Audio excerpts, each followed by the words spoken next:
They called it unsinkable.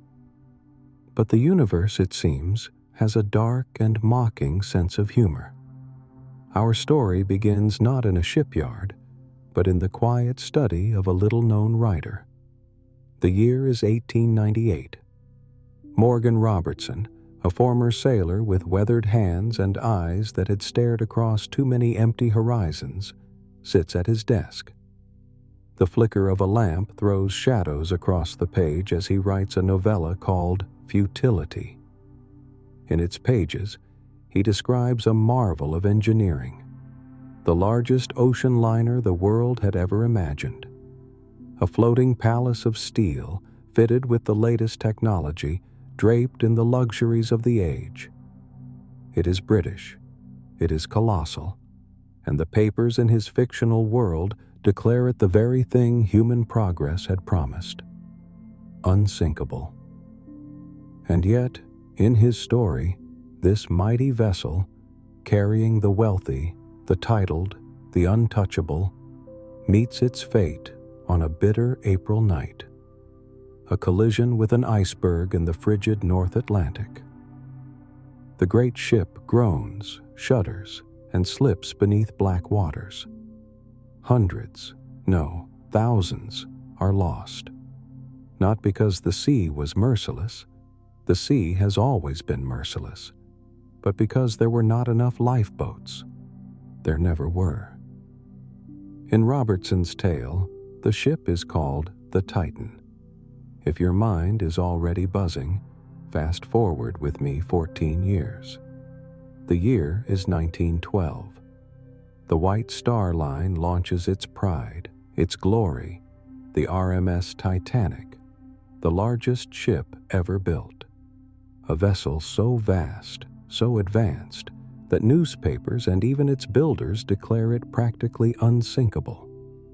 Aboard her maiden voyage from Southampton to New York, she carries some of the wealthiest names of the era: financiers, aristocrats, magnates, all certain that they are crossing the Atlantic on a symbol of human triumph. On the night of April 14th, as most passengers sleep in their staterooms, the unthinkable happens. An iceberg, the North Atlantic, the same cruel month. And then, chaos. Water surging where no water should be. Panic on decks meant for champagne, not desperation. And the lifeboats. Oh, the lifeboats. Only enough to meet outdated maritime regulations. Legally compliant, morally bankrupt. More than 1,500 souls never see another sunrise. The parallels to Robertson's fiction are not loose, they are exact. His Titan measured 800 feet. The Titanic, 882. Both had triple screw propellers. Both could carry about 3,000 people. Both sank in April. Both went down roughly 400 nautical miles from Newfoundland. And in each case, the shortage of lifeboats sealed the fate of the many. In fiction, 24 boats. In reality, just 20. When the Titanic sank, futility was dragged from obscurity and thrust into the limelight. Some whispered that Robertson was a prophet. Others, a conspirator. Had he known? Had he been told? Robertson simply shrugged.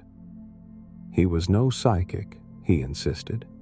Just a man who had spent enough years at sea to see where things were headed. Shipbuilders were obsessed with size and luxury.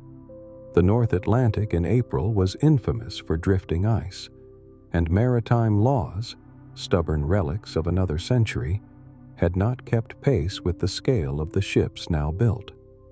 To him, it was not prophecy. It was arithmetic. But here's the truth. Even with that explanation, something about the coincidence refuses to let go. The name, the month, the location, the fatal lifeboat shortage. It all feels scripted, as if some cosmic playwright with a taste for morbid irony had decided to tell the same story twice, just to see if anyone was paying attention. They say history repeats itself, but sometimes it doesn't just repeat, it copies and pastes. And when it does, the results can be so uncanny, so perfectly mirrored, that they feel less like history and more like a glitch in the fabric of reality itself. In the case of two of America's most iconic leaders, Abraham Lincoln and John F. Kennedy, the echoes are so precise, so strangely choreographed, that the line between coincidence and something stranger begins to blur. Let's start at the beginning. Abraham Lincoln, tall, solemn, and unshakable in his convictions, was elected to the U.S. Congress in 1846. Exactly 1 century later, in 1946, another young, charismatic politician would take his place in the nation's legislative halls, John Fitzgerald Kennedy. Two men, separated by 100 years almost to the day, both destined for the same seat of ultimate power. Lincoln was elected president in 1860. Kennedy in 1960. Again, the exact same span of time between them, as if the calendar itself were ticking on some hidden metronome. Both men shared more than political office. They carried the same burdens. They were both deeply entwined in the fight for civil rights in a divided America. They brought a sense of vitality, of youth, into the White House, a fresh energy that unsettled their opponents and inspired their followers. And in both cases, their elections were marred by controversy, contested by powerful factions who feared change. The family connections are just as uncanny. When Lincoln was assassinated, the presidency passed to his vice president, Andrew Johnson, a Southern Democrat, born in 1808.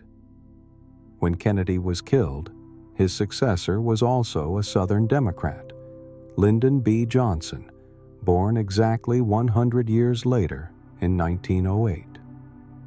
And then, there are the assassinations. Both presidents were shot in the head.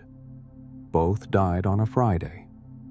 Both were seated beside their wives at the moment the shots rang out. Lincoln was killed in Ford's Theater. Kennedy was killed in a Lincoln automobile, manufactured by the Ford Motor Company. Even their killers seemed to have stepped out of the same script. Lincoln's assassin was John Wilkes Booth, born in 1839. Kennedy's assassin was Lee Harvey Oswald, born almost exactly 1 century later in 1939. Both men were known publicly by their full 3 names, a relatively rare naming convention at the time. And each of those names contained exactly 15 letters. The patterns go deeper still, into the moments immediately after the crimes. Booth shot Lincoln in a theater and fled to a warehouse, specifically a tobacco barn. Oswald shot Kennedy from a warehouse, the Texas School Book Depository, and fled to a theater. Neither assassin lived to stand trial. Booth was cornered by soldiers and killed. Oswald was gunned down by Jack Ruby, live on national television, while in police custody. And even the minor details hum with eerie symmetry. Lincoln's secretary was a woman named Kennedy. She reportedly begged him not to go to Ford's Theater that night. Kennedy's secretary was Evelyn Lincoln, and she is said to have urged him not to travel to Dallas. Individually, any one of these parallels might be dismissed as chance, but stacked together, detail upon detail, the effect becomes unsettling. It feels less like history rhyming, as the saying goes, and more like history tracing the same words, the same lines, over and over again, as if compelled by an unseen hand. For skeptics, it's a puzzle with a simple answer. The human brain is wired to find patterns, even in random noise. Given enough data points, we can weave connections between almost anything. But for others, the Lincoln-Kennedy parallels are too perfect, too abundant to be shrugged off as coincidence. They whisper of cycles, of patterns too old and too precise for us to see fully, of a reality that might at times be less linear than we think, looping back on itself in ways we only notice when the repetition becomes impossible to ignore. There is something unnerving about meeting your double. We like to imagine that we are singular, unique, one of a kind in all the expanse of human history. And yet, on rare occasions, life places a mirror in front of us, and the reflection is not our own. The date was July 28, 1900. King Umberto I of Italy was dining quietly at a small restaurant in the city of Monza. It was an unassuming place, wooden tables, a faint aroma of roasted meat and fresh bread drifting from the kitchen, the hum of conversation rising and falling like the tide. When the owner came to take the king's order, the air in the room seemed to shift. Umberto looked up and froze. The man standing before him was himself. Same strong jawline, same deep-set eyes, same graying mustache. Even the posture, a regal but unstudied confidence, was identical. It was like looking into a living, breathing reflection. Amused, and perhaps a little unsettled, the king began to ask questions. That's when the coincidences began to fall into place, one by one, like dominoes. The man's name? Umberto. His birthplace? Turin, just like the king. His birthday? March 14th, 1844. The exact same day and year as the king's own birth. The king's curiosity deepened. He asked about the man's wife. Her name was Margherita, the same name as Queen Margherita of Italy. The date of their marriage?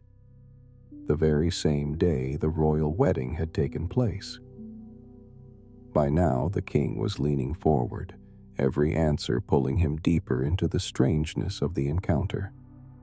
And then came another detail, almost too improbable to believe. The day this man had opened his restaurant was the exact day Umberto had been crowned King of Italy. The coincidences didn't stop there. In conversation, they discovered they had both served in the military, in the same regiment.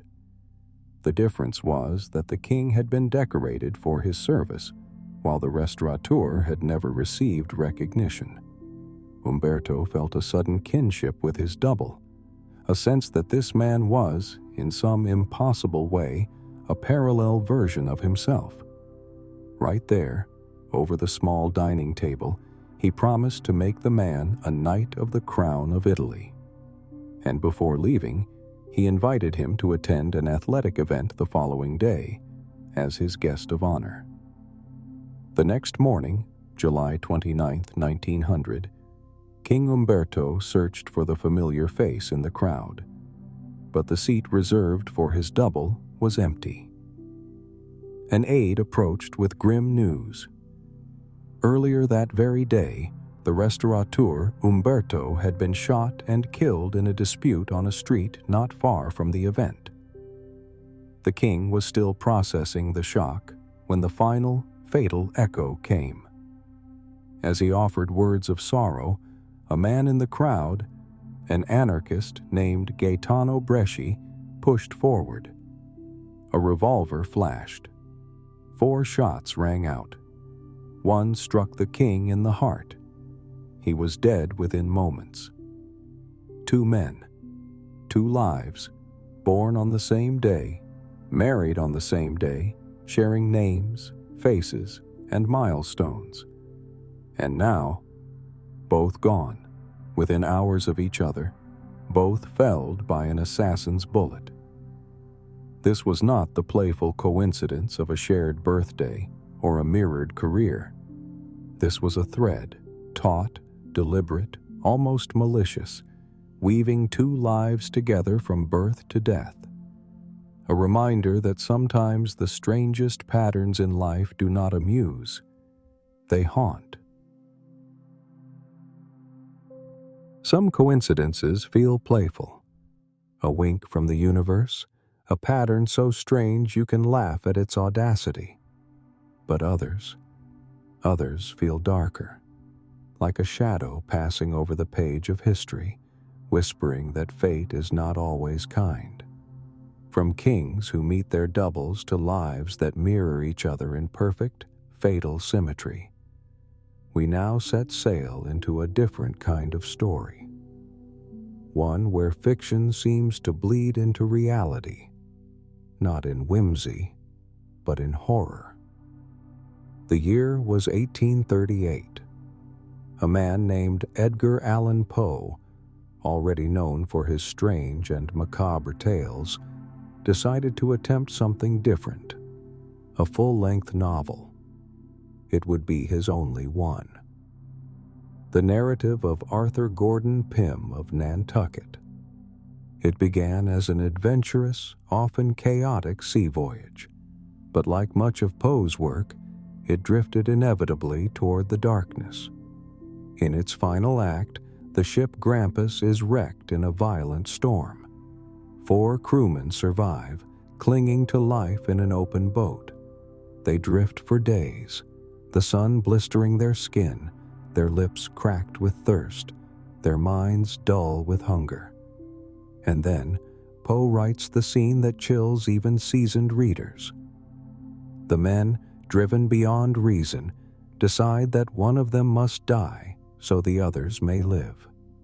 They draw lots. The short straw falls to the youngest among them, a cabin boy. His name is Richard Parker. They kill him, they eat him, and they survive. For Poe, it was a fiction born of the sea's known cruelties. But 46 years later, reality would echo his invention with a precision that defies belief. It was 1884. The English yacht Mignonette set sail from Southampton, bound for Sydney, Australia. She never arrived. Far from land, in the South Atlantic, the vessel was struck down by the ocean's fury. 4 survivors escaped in a small open boat. Captain Tom Dudley, Edwin Stevens, Edmund Brooks, and the youngest among them, a 17-year-old orphan cabin boy. His name was Richard Parker. The sea gave them no mercy. They drifted for weeks with no food and almost no fresh water. Now and then they caught a turtle, but the meager scraps could not keep them alive. One day, Parker, desperate, drank seawater. Soon he became ill, weak, unable to stand. Captain Dudley looked at the boy and saw what he thought was inevitability. He suggested what no one wanted to speak aloud, that Parker, being near death already, should be killed and eaten. The others hesitated. The silence between them must have been unbearable. And then, the unthinkable happened. They did it. Parker was killed. The 3 men consumed his flesh and drank his blood. Days later, only days, a ship spotted them and hauled them to safety. When they returned to England, the public was horrified. The case that followed, R.V. Dudley and Stevens, became one of the most famous in English legal history, a precedent that still stands. Necessity is no defense to a charge of murder, no matter how dire the circumstances. But for those who knew Poe's work, the trial carried an even more chilling note. The parallels were exact. A shipwreck, 4 survivors in a small boat, a young cabin boy named Richard Parker, killed, eaten, the others rescued days later. It is easy to say that the sea has only so many tales to tell, that perhaps the same events simply repeat themselves across centuries. But in this case, the names, the details, the sequence, all align with such eerie perfection that it feels as though some invisible force reached through time, plucked a horror from the pages of a book, and made it real. Some coincidences live in the realm of the grotesque, the echo of a crime, the mirroring of a tragedy, the horror of fiction stepping into reality. But others feel almost gentle, as if the universe, for once, is smiling when it aligns the pieces. From the saltwater shadows of Richard Parker's fate, we now look upward, past the clouds, past the night sky, to a wandering light that has crossed human history like a slow, silent clock. Mark Twain, born Samuel Langhorne Clemens, was a man who understood the rhythms of irony better than most. A humorist, a satirist, a storyteller whose words could make people laugh and think in the same breath. But his life would hold a coincidence so precise, so perfectly poetic, that it seemed pulled from one of his own tales. He was born on November 30th, 1835, in a small town in Missouri. Only 2 weeks earlier, a visitor had arrived in Earth's skies, Halley's Comet, the great traveler that swings past our world only once every 75 to 76 years. In that era, the comet's appearance was a spectacle. People gathered outside their homes to watch its glowing tail stretch across the night like a divine brushstroke. To Twain, this was not just an astronomical event. It was personal. As the years passed, the comet became part of his identity, a celestial bookend to the beginning of his life. He joked about it often, but behind the humor there was something deeper, an almost fateful certainty. In 1909, with Halley's Comet due to return the following year, Twain told friends and reporters, "I came in with Halley's Comet in 1835. It is coming again next year, and I expect to go out with it. It will be the greatest disappointment of my life if I don't. The Almighty has said, no doubt. Now here are these 2 unaccountable freaks. They came in together, and they must go out together." It was pure Twain, self-deprecating, witty, tinged with that sly awareness of life's strange patterns. And the universe, in what feels like a rare moment of theatrical cooperation, obliged. On April 21, 1910, Mark Twain died of a heart attack. It was the day after Halley's Comet made its closest approach to Earth on that pass. He had entered life with the comet, and he left with it, as if the two were bound by some unseen agreement signed in the stars. It was a coincidence without malice, without tragedy, just a perfect, almost musical symmetry. And for a man who had made a career out of finding the humor and poetry in the human condition, it was, perhaps, the most fitting final chapter imaginable. Some coincidences are written in the stars, like Mark Twain's life and death, perfectly bracketed by the passing of a comet. Others are written much closer to home, not in the sky, but in the code of our very being. For centuries, philosophers and scientists have wrestled with a question: are we shaped by the world around us?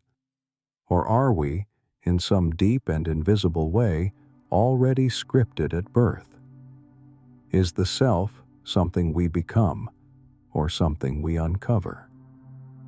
The story of the Grimm twins is one of the strangest, most compelling pieces of evidence for the argument that perhaps our lives are not as free as we imagine. In 1940, in the state of Ohio, two identical twin boys were born. They were separated almost immediately, adopted by different families within weeks of their birth. Neither family knew the other existed. Neither boy would grow up aware that he had a twin somewhere in the world. And yet, both adoptive families made the same choice, the same improbable choice, for their new son's name. They called him James. One became James Springer, the other James Lewis. For nearly 4 decades, their lives ran in parallel, separate, unknowing, yet somehow moving in rhythm. When the two finally met in 1979, they began to compare their histories. The discoveries were not just uncanny, they were unsettling. Both men were 6 feet tall. Both weighed 180 pounds.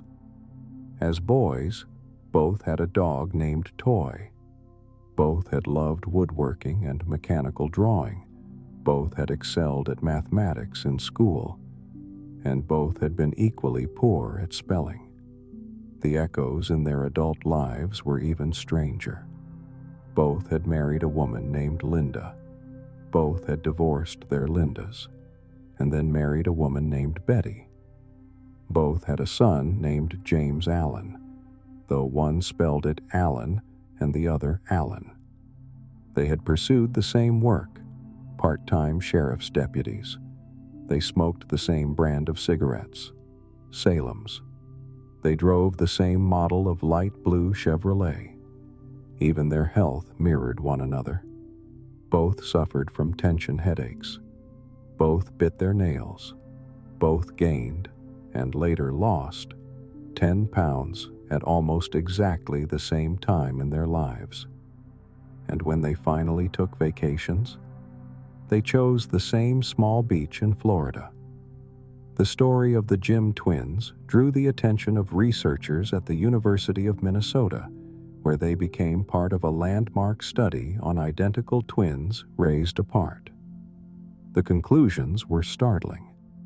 Our genetic blueprint appears to guide far more of our behavior, preferences, and life choices than we once believed. From the people we marry, to the work we choose, even to the places we rest our feet in the sand. It is a coincidence that blurs the boundaries between science and the supernatural. A reminder that perhaps the threads of our lives are not woven by chance at all, but pulled from patterns written in our DNA, long before we take our first breath. Some coincidences feel heavy, as if they've been carved into the stone of fate long before we arrive. Others, though, are lighter, playful, almost mischievous, as if the universe itself enjoys a private joke.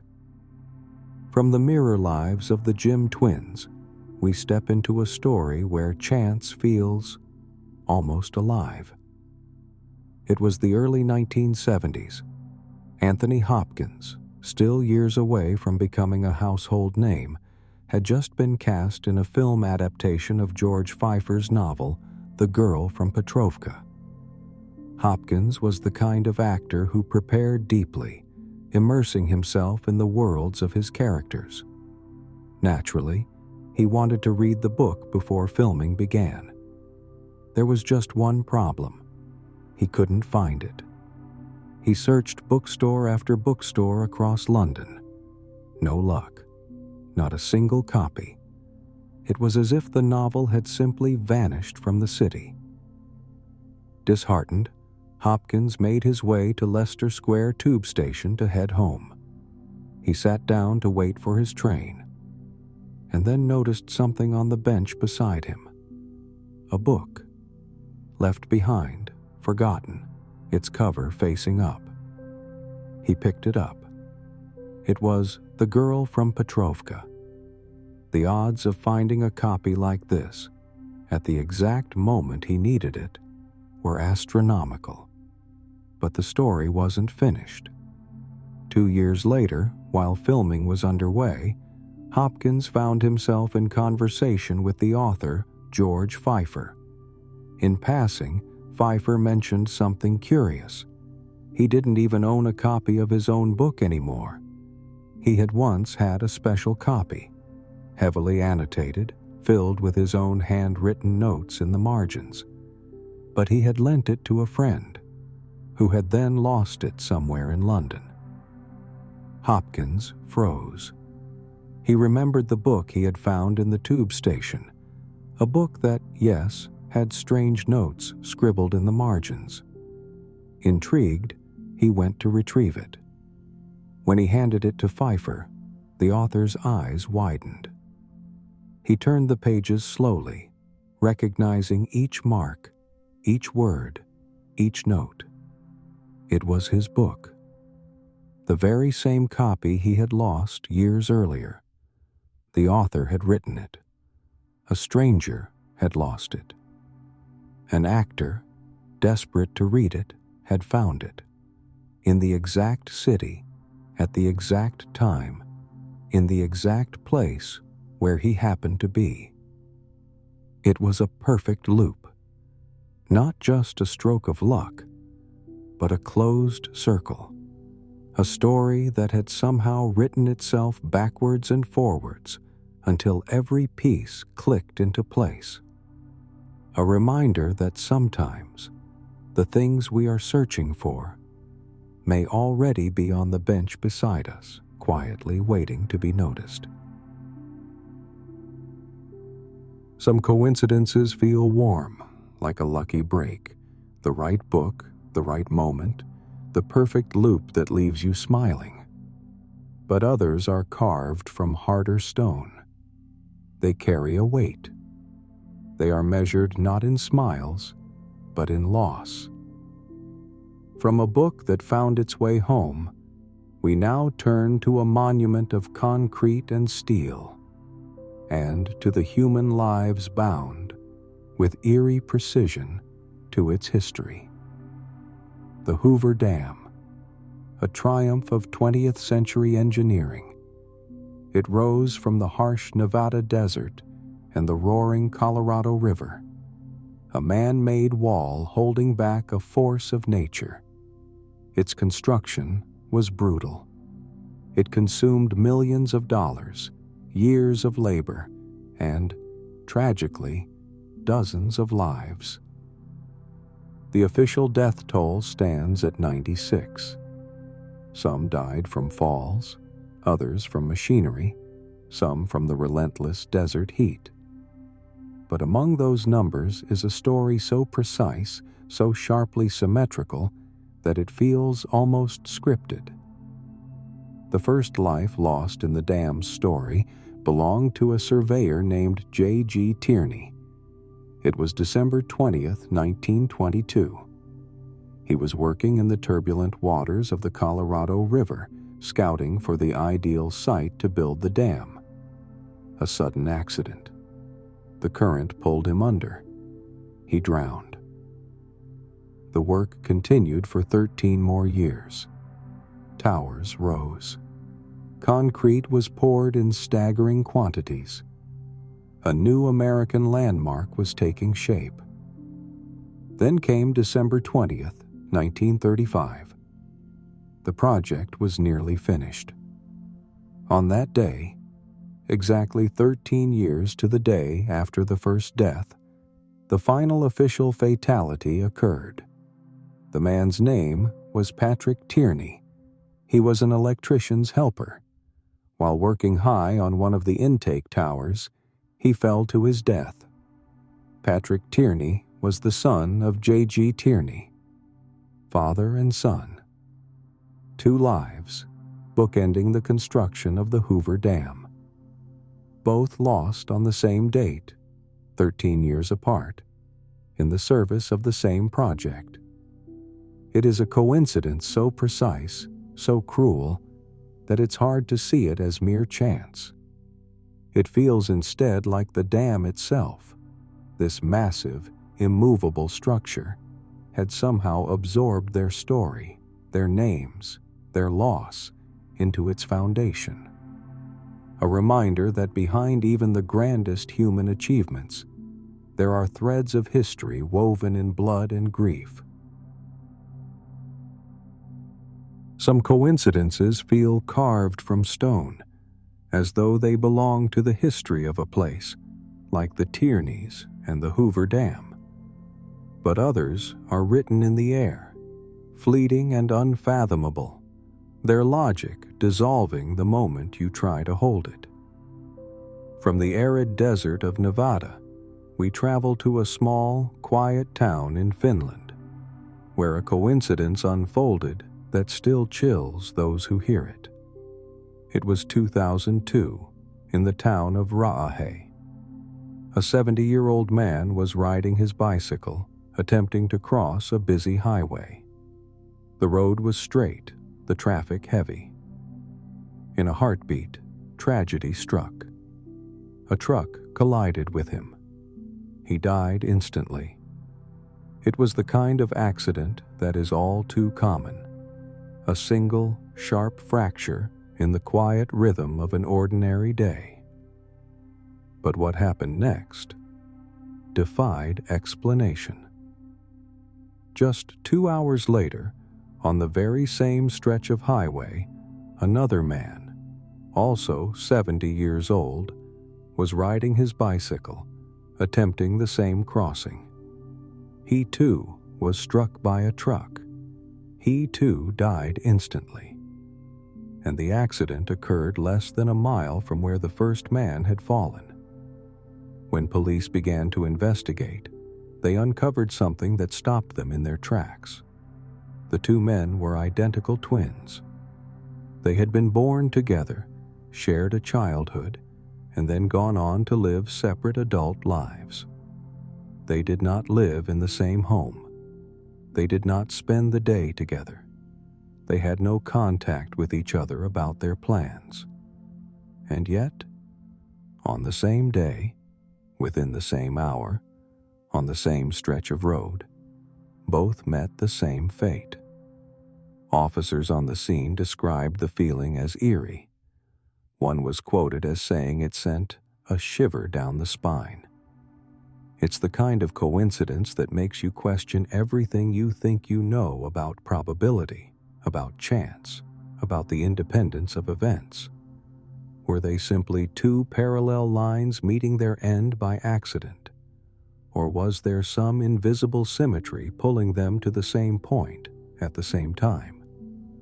Whatever the truth, the Finnish twin tragedy remains one of the most haunting examples of life and death, echoing itself with impossible precision. Some coincidences are strange because they are symmetrical, like 2 twins dying within hours of each other. But others are strange because they seem to twist fate in the opposite direction, as if a disaster arrives not to destroy, but to save. It was 1945, near the end of the Second World War. A young man named Tsutomu Yamaguchi was traveling on business in Hiroshima, Japan. On the morning of August 6th, as he walked toward the shipyard where he worked, the sky erupted into white fire. The first atomic bomb had been dropped. In an instant, the city was engulfed in blinding light and a wave of destruction so powerful it seemed to erase sound itself. Yamaguchi was less than 2 miles from the blast's epicenter. He was thrown to the ground, burned, his eardrums ruptured. But somehow, impossibly, he survived. Dazed and injured, he made his way to the train station. Amazingly, trains were still running, and he boarded one to return to his hometown.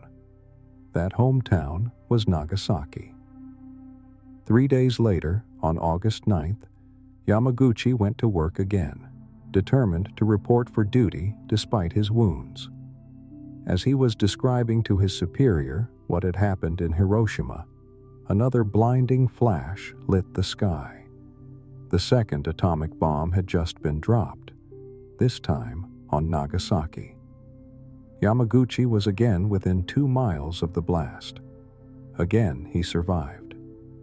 He would live to the age of 93, officially recognized by the Japanese government as the only person known to have experienced and survived both atomic bombings.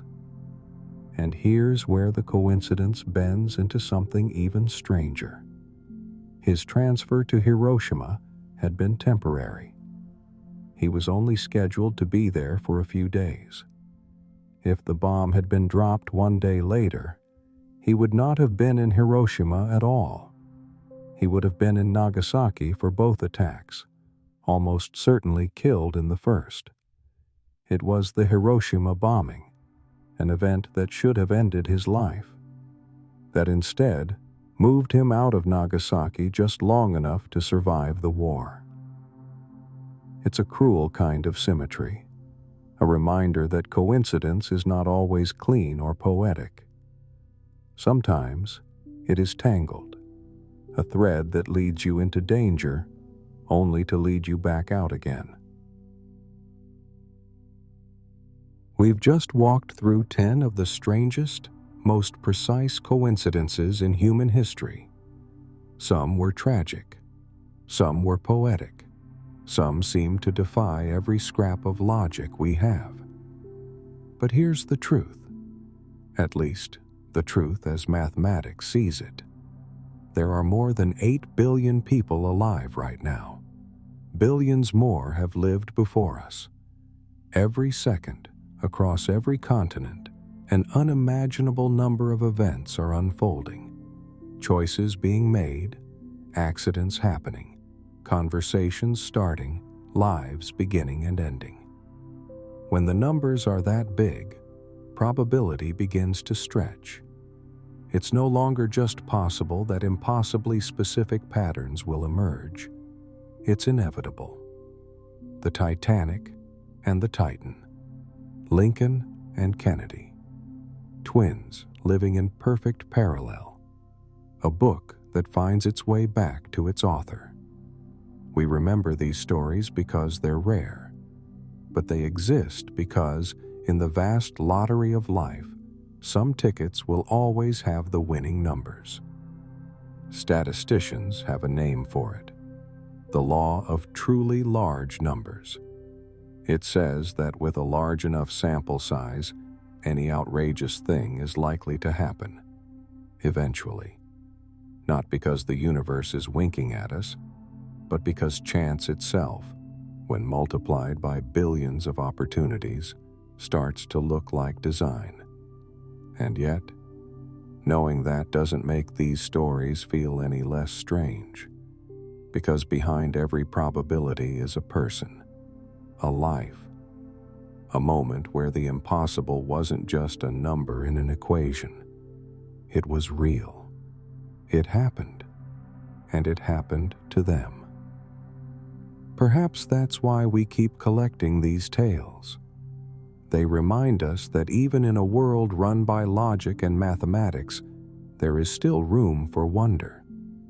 That sometimes the most extraordinary thing isn't that these coincidences occur, but that they can occur at all.